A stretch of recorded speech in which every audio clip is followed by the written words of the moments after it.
Okay, first step, letak tepung macam biasa. Lepas tu kita campurkan dengan 155 ml air. Tepung ni dia punya bau pun wangi bau vanila. Okay, now minyak dah panas, kita boleh masukkan.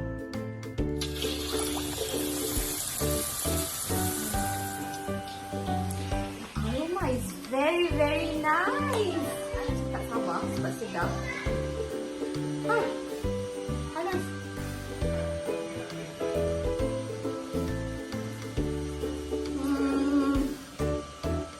Best sangat.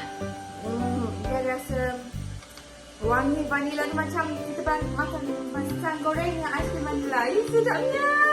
Okay, alhamdulillah, pisang goreng vanila dah ready. Kakak buat banyak cook dia sebab my kids suka makan ni. Okay, hari ni nak buat kuih putri mandi. Tapi ni rasa macam dia tambah tepung sikit. Ni tadi guna air pandan. Pandai tak pandai sekali buat tu. Tapi boleh kot.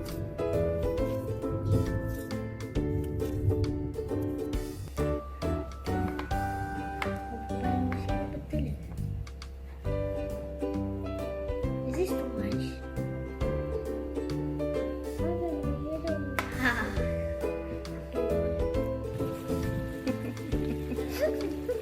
Macam-macam bentuk ada budak-budak ni. The second trick nicer. Diorang dah pandai buat. Ni sekali. We both made this. Nice. Yeah, but we're gonna do more. Right? Yeah. But after Mama put this. Should we put it?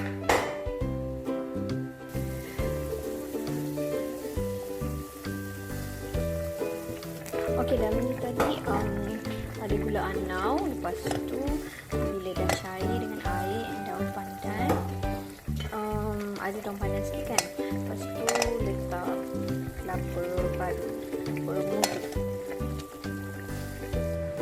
Is it done? Or is it sweet already? Is it sweet? No?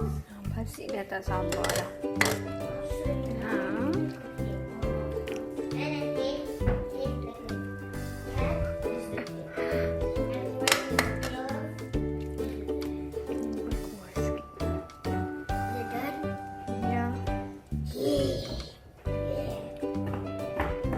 Sabar nak rasa tu.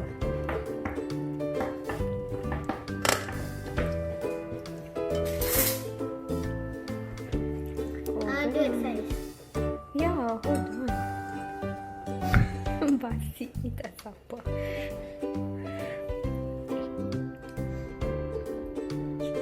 Hot lah Basi.